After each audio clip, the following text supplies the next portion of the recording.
सुप्रभात बच्चों। साई राम। और आप सब कैसे हैं? आशा करती हूँ सभी स्वस्थ होंगे। सभी ने अपना अपना गृह कार्य कर लिया होगा। ठीक है, जो भी मैंने आपको पीडीएफ भेजी है सभी ने अपनी उत्तर पुस्तिका में कर ली होगी। आज मैं आपको सबसे पहले एक विशेष बात बताती हूँ कि आपकी उत्तर पुस्तिका कभी भी जांचने के लिए अर्थात चेक करने के लिए मंगाई जा सकती हैं। आप सभी अपना अपना गृह कार्य अपनी उत्तर पुस्तिका में कर लेंगे। जिस बच्चे ने अपना गृह कार्य नहीं किया है वो अपना गृह कार्य शीघ्रता से पूर्ण करेंगे। ठीक है, और उसको याद भी करेंगे। आगे जब भी आपकी उत्तर पुस्तिका मंगाई जाएगी आप उत्तर पुस्तिका को देंगे, जिससे आपकी उत्तर पुस्तिका चेक हो जाएगी। ठीक है, सभी अपना गृह कार्य करेंगे। जो भी आपको पीडीएफ भेजी जा रही है अपने उसको उत्तर पुस्तिका में करें और उसको याद करें। साथ के साथ याद करेंगे तो आगे जाके आपको कोई भी परेशानी नहीं होगी। ठीक है, हम आगे बढ़ते हैं। हमारा क्षितिज में जो हो गया था काव्यखंड में हमने 2 चैप्टर करा दिए थे तो सूरदास जी, इसमें सूरदास जी का और दूसरा हमारा सूर्यकांत त्रिपाठी निराला। आज हम तुलसीदास जी का लेंगे। तुलसीदास जी जो है इसमें रामचरितमानस से चौपाइयाँ दी हैं इसमें, जिनका नाम है राम लक्ष्मण परशुराम संवाद। आपने छुट्टियों में रामायण देखी है टीवी पर, उसमें सीता स्वयंवर देखा होगा। तो उसमें शिव का धनुष तोड़ा गया था। उसी में परशुराम जी क्रोधित हो गए थे और वो वहाँ पर क्रोध कर रहे थे। और जो राम लक्ष्मण परशुराम के मध्य संवाद हो रहा है उस चीज़ को यहाँ पर बताया जा रहा है। ठीक है, शिव का धनुष शिव जी का था जो कि परशुराम जी के गुरु थे। शिव के धनुष को तोड़ने के कारण वे क्रोधित हो गए थे। उनको मालूम नहीं था किसने तोड़ा है तो वो क्रोध कर रहे थे। तो वहाँ पर जो राम लक्ष्मण परशुराम के मध्य संवाद हुआ है उसको यहाँ पर बताया गया है। यह रामचरितमानस के बालकांड से लिया गया है। रामचरितमानस में 7 कांड हैं, एक बालकांड है जिसमें से इन चौपाइयों को लिया गया है। इसमें 6 चौपाइयाँ दी गई है। ठीक है, अभी इसको हम देखेंगे आगे। सबसे पहले इसमें अब इसी के आधार पर उपविषय हमारा क्या है? काव्यखंड। प्रकरण राम लक्ष्मण परशुराम संवाद, कवि तुलसीदास जी।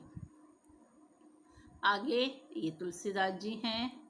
अब इनका जीवन परिचय देखेंगे। कवि के बारे में देखेंगे कि उन्होंने जीवन में कितनी सारी परेशानी को झेला है, समस्या को झेला है और किस प्रकार से उनका जीवन संघर्षशील रहा है। और वे श्री राम के अनन्य भक्त थे और बचपन से ही उनकी भक्ति में उन्होंने अपनी रचनाओं को लिखा है। ठीक है, आइए इनका जीवन परिचय देखते हैं। तुलसीदास जी का जन्म उत्तर प्रदेश के बांदा जिले के राजापुर गांव में सन 1532 अर्थात 1532 में हुआ था। कुछ विद्वान उनका जन्म स्थान सौरो जिला एटा में मानते हैं। तुलसी का बचपन बहुत संघर्षपूर्ण था। मतलब उन्होंने बचपन में बहुत संघर्ष झेला और संघर्षशील रहे हैं। जीवन के प्रारंभिक वर्षों में माता पिता से उनका बिछड़ गए थे वे। कहा जाता है गुरु कृपा से उन्हें राम भक्ति का मार्ग मिला। वे मानव मूल्यों के उपासक कवि थे। तो बचपन से ही वे राम भक्त हो गए थे और उन्हीं के उसमें उन्होंने अपनी रचनाएं लिखनी शुरू की। राम भक्ति परंपरा में तुलसी अतुलनीय हैं। रामचरितमानस कवि की अनन्य राम भक्ति और उनके सृजनात्मक कौशल का मनोरम उदाहरण है। उनके राम मानवीय मर्यादाओं और आदर्शों के प्रतीक हैं, जिनके माध्यम से तुलसी ने नीति, स्नेहशील, विनय, त्याग जैसे उदात्त आदर्शों को प्रतिष्ठित किया है। रामचरितमानस उत्तरी भारत की जनता के बीच बहुत लोकप्रिय है। तो यहाँ पे देखेंगे मानस के अलावा तुलसीदास जी ने कौन कौन सी रचनाएं लिखी हैं। कवितावली, गीतावली, दोहावली, कृष्ण गीतावली, विनय पत्रिका, ये इनकी प्रमुख रचनाएं हैं। रामचरितमानस इनका काव्य ग्रंथ है और उसके अलावा ये रचनाएं भी लिखी हैं उन्होंने। अवधी और ब्रज भाषा में इन्होंने लिखी है सभी अपनी, ये भाषा इनकी प्रिय भाषा थी। सन 1623 अर्थात 1623 में काशी में उनका देहांत हो गया था। तुलसी ने रामचरितमानस की रचना अवधी में और विनय पत्रिका और कवितावली की रचना ब्रज भाषा में की है। उस समय प्रचलित सभी काव्य रूपों को तुलसी की रचनाओं में देखा जा सकता है। रामचरितमानस का मुख्य छंद चौपाई है। बीच बीच में दोहे, सौठे, हरिगीतिका तथा अन्य छंद पिरोए गए हैं। ठीक है, ये हमने छंद इसमें बीच बीच में हम देखेंगे। इनका हमने जीवन परिचय देखा है। अब आगे बढ़ते हैं हम अपने रचना की तरफ, राम लक्ष्मण परशुराम संवाद की ओर। ठीक है, जो कि रामचरितमानस से लिए गए हैं। इसमें सबसे पहले इनका परिचय देखेंगे। कविता का नाम, कविता है हमारी चौपाइयाँ हैं तो इसलिए इसको हम चौपाई कह सकते हैं। क्या नाम है? राम लक्ष्मण परशुराम संवाद। कहाँ से लिया गया है? रामचरितमानस बालकांड से लिया गया है। कवि तुलसीदास जी हैं। काल देखेंगे, किस काल के कवि हैं? ये भक्ति काल के कवि हैं। भक्ति काल को दो भागों में बांटा गया है, सगुण धारा और निर्गुण धारा। ठीक है, सगुण धारा साकार, जिसका कोई आकार निश्चित होता है। जैसे तुलसीदास जी राम जी की पूजा करते हैं, सूरदास जी श्री कृष्ण जी की पूजा करते हैं, मीराबाई श्री कृष्ण जी की भक्त हैं। और जो निर्गुण धारा है, जिसका कोई आकार ही निश्चित नहीं है, वो परमात्मा को मानते हैं, वो ध्यान करते हैं, ईश्वर को मानते हैं, उनका कोई आकार निश्चित नहीं है। वो कहते हैं ईश्वर एक है। जैसे कबीरदास जी हैं, रैदास जी हैं, रहीमदास जी हैं, ये सब निर्गुण धारा के हैं। ठीक है, आगे बढ़ते हैं। भाषा, इन्होंने किस भाषा का प्रयोग किया है? अवधी भाषा का। शैली व्यंग्यात्मक शैली, इसमें हमें जगह जगह पर व्यंग देखने को मिलेंगे कि किस प्रकार से व्यंग किया जा रहा है।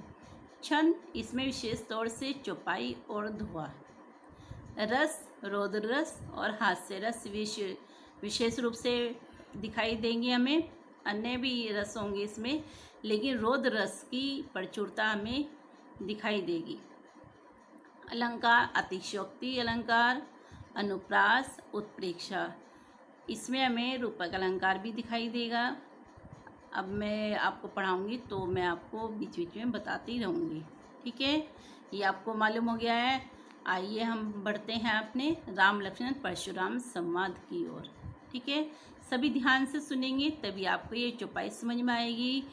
परीक्षा में आपका इसमें से प्रश्न जरूर आता है, तो इसलिए आप ध्यान से सुनेंगे तो आप इसको सुनकर ही इसके बारे में आपको जानकारी हो जाएगी और आप इनके प्रश्नों के उत्तर दे पाओगे। आगे देखते हैं, शुरू करते हैं। यहाँ पे राम लक्ष्मण परशुराम संवाद। अब ध्यान से सुनेंगे। नाथ संबुधनु भंज नियारा, ओहि केहूँ एक दास तुम्हारा। तो यहाँ पे कौन बोल रहा है कि हे नाथ, ये शिव के धनुष को तोड़ने वाला है। ये जो है ये श्री राम कह रहे हैं। जब परशुराम जी क्रोधित हो गए थे, तो उनको शांत करने के स्वभाव में मीठे वचनों में बोल रहे थे। वो श्री राम कह रहे थे कि हे शंभुधनु भंज नियारा, ओही केहूँ एक दास तुम्हारा। शंभुधनु शिव का धनुष, शिव का धनुष भंज नियारा तोड़ने वाला।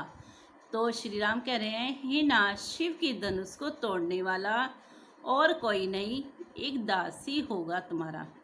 आपका अपना एक दास होगा जिसने शिव के धनुष को तोड़ा है। अब आगे बढ़ेंगे। आयसु कहाँ कहिए किन मोई, यहाँ पर कावर्ण की आवृत्ति है, तो यहाँ पे कौन सा अलंकार है? अनुप्रास अलंकार है। आयसु कहाँ आज्ञा दीजिए, श्री राम कह रहे हैं आज्ञा दीजिए, कहिए किन मोई, आप मुझसे क्यों नहीं कहते। सुनी रिसाई बोले मुनि कोही, कोई मीन्स क्रोधी मुनि, रिसाई क्रोधित होकर गुस्से में। तो जो परशुराम जी हैं क्रोधी मुनि हैं, वो गुस्से में कहते हैं, सेवकू सोजो करे सेवकाई, अरे करनी करिए करिए लड़ाई। तो वो कहते हैं कि जो सेवा करता है, सेवक का काम तो सेवा करने का है, और अरे करनी जो शत्रुता का काम करता है उसका काम क्या है? लड़ाई करने का। फिर तो लड़ाई ही करनी चाहिए जो शत्रुता का काम करता है। ठीक है, आगे बढ़ते हैं। सुनऊ राम झी शिव धनु तोरा, सहस बाऊ सम रिपु मोरा। रिपु शत्रु को कहते हैं। ठीक है, तो यहाँ पर परशुराम जी कह रहे हैं कि हे राम सुनो, जिसने भी शिव के धनुष को तोड़ा है वह सहस्रबाहु एक राक्षस था, उस सहस्रबाहु के समान वो मेरा शत्रु है। ठीक है, सो बिलगाओ बिहाई समाजा, नैते मारे यही सब राजा। यहाँ पे देखो कितना मतलब क्रोध में परशुराम जी क्या कह रहे हैं, यहाँ रौद्र रस चल रहा है हमारा। सो बिलगाओ, बिलगाओ मीन्स अलग हो जाए, वह जिसने भी शिव के धनुष को तोड़ा है वह इस समाज से अलग हो जाए। बिलगाओ मीन्स अलग हो जाना, बिलगाओ कहते हैं अलग हो जाना। तो परशुराम जी कह रहे हैं कि जिसने भी शिव के धनुष को तोड़ा है वो इस समाज से अलग हो जाए। नैते मारे यही सब राजा, नहीं तो सब राजा मारे जाएंगे। मतलब ये कि अगर मेरे को नहीं मालूम हुआ कि शिव के धनुष को किसने तोड़ा है तो उसके साथ साथ मैं सब राजाओं को मार डालूंगा। तो जो परशुराम जी हैं वो क्रोध में कह रहे हैं। सुनी मुनि वचन लखन मुस्काने, तो परशुराम जी के वचनों को सुनकर लक्ष्मण जी मुस्कुराने लगे। बोले परसों धरई अवमाने, तो जो फरसा है उसको धारण करने वाले परशुराम जी का अपमान करते हुए, अपमान की एक व्यंग कर रहे हैं, उनका अपमानित तो गुरुजी का नहीं करना चाहिए, लेकिन हाँ उनके शब्दों का निरादर करते हुए वो कह रहे हैं। लक्ष्मण जी वो जो है लक्ष्मण जी हैं वो मुस्कुराते हुए कह रहे हैं, बहु धनुई तोरी लरकारी, कभू न असी रिस की नहीं गुसाई। तो यहाँ पर लक्ष्मण जी कहते हैं कि बहु धनुई कि बहुत सी धनुइयाँ, तोड़ी लरकारी बचपन में हमने तोड़ी हैं, बनाई खेली और तोड़ी, जैसे बचपन में बच्चे खेलते हैं, और कभी भी किसी ने भी हम पर इतना क्रोध नहीं किया है। यही धनु पर ममता के ही हेतु, सुनी रिसाई कहे भृगुकुल केतु। तो लक्ष्मण जी कह रहे हैं आपको इस धनुष से इतनी ममता क्यों है, क्यों इतना क्रोध कर रहे हो। तो यह सब सुनकर जो भृगुवंश के परशुराम जी हैं वह कहते हैं उनका क्रोध और बढ़ गया है। जैसे घी में अगर आग में हम घी डाल देते हैं तो आग और भड़क जाती है, उसी प्रकार से यहाँ पे उनका गुस्सा और बढ़ गया है। तो वे क्रोधित होकर कहते हैं हे नृप बालक। तो यहाँ पे देखो नृप बालक राजा का पुत्र, राजा नृप मिस राजा, बालक मिस पुत्र। बच्चा राजा का जो पुत्र है उसके लिए कह रहे हैं, हे नृपालक काल बस बोलत तो ही न संभार। तो यहाँ की हे राजपुत्र, तू काल के बस में होकर अपने को संभल कर नहीं बोल रहा है। तेरी वाणी जो है अपने बस में नहीं है और तू बोलता ही जा रहा है। धनु ही सम त्रिपुरारी धनु। त्रिपुरारी धनु, त्रिपुरारी बोलते हैं शिव को, तो शिव के धनुष कहते हैं। तो यहाँ पर परशुराम जी कह रहे हैं कि तूने शिव के धनुष को अपनी धनुया के समान समझ लिया है। विदित सकल संसार, जो कि सारे संसार में विख्यात है, परिचित है। विदित बोलते हैं विख्यात होना, परिचित होना। तो यहाँ पे परशुराम जी कह रहे हैं कि तूने शिव के धनुष को अपनी दुनिया के समान समझ लिया है, जो कि सारे संसार में विख्यात है, प्रसिद्ध है। ये तेरी दुर्बुद्धि है, जो तू इस चीज़ को नहीं समझ पा रहा है। तू कैसा अनजान है, तू मतलब ना समझ हो रहा है। तो परशुराम जी क्रोध में उसको कह रहे हैं। ठीक है, आपको ये समझ में आ गया है। चौपाई अच्छे से सुनाया आपने, समझ लिया। अब आप अपनी उत्तर पुस्तिका में जैसे सूरदास जी में और सूर्यकांत त्रिपाठी निराला जी में आपने किया है कि सबसे पहले इसका परिचय लिखेंगे आप, जो मैंने कविता का परिचय लिखवाया आपको। उसके बाद इसका भावार्थ लिखेंगे। उस भावार्थ में संदर्भ आ जाएगा। संदर्भ जैसे मैंने आपको बता रखा है कि प्रस्तुत चौपाई हमारी पाठ्य पुस्तक क्षितिज के तुलसीदास जी के राम लक्ष्मण परशुराम संवाद से ली गई है। इन्होंने यह चौपाई रामचरितमानस में से ली है, जो कि बालकांड से है, और इसके कवि तुलसीदास जी हैं। इस प्रकार से लिख सकते हैं। इसके शब्दों को आप थोड़ा बदल भी सकते हैं अपने हिसाब से। ये तो मैंने अपना आपको मौखिक बताया है। फिर आप इसके बाद प्रसंग लिखेंगे। प्रसंग आपको मैंने अभी बताया कि किस समय का प्रसंग है। यहाँ पर जिस समय सीता स्वयंवर चल रहा था, तो जो राम लक्ष्मण जी हैं वो ऋषि मुनि विश्वामित्र जी के साथ वहाँ पर गए थे, राजा जनक जी के यहाँ। वहाँ पर स्वयंवर हो रहा था। तो स्वयंवर में शिव का धनुष था, और उसको जो भी तोड़ेगा उसी के साथ सीता का विवाह होगा।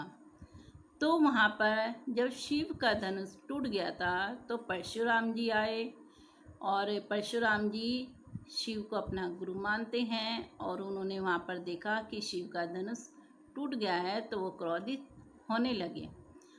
और क्रोधित होने पर जो राम लक्ष्मण परशुराम के मध्य संवाद हुआ है, वही वहाँ पर इन शब्दों में हमारे सामने आता है। तो इसमें प्रसंग को मैंने आपको बताया है। इसको आप सुनने के बाद अपने शब्दों में प्रसंग लिखेंगे कि किस समय का प्रसंग है। यहाँ पर उसके मध्य में हो रहा है। तो फिर प्रसंग लिखने के बाद इसका भावार्थ लिखेंगे। भावार्थ जैसे मैंने आपको पढ़ाया है, उसको फिर से आप सुनना, ध्यान से समझना, और समझने के बाद उसको लिखने का प्रयास करना। ठीक है, धन्यवाद। साईं राम। सुखी रहिए, स्वस्थ रहिए।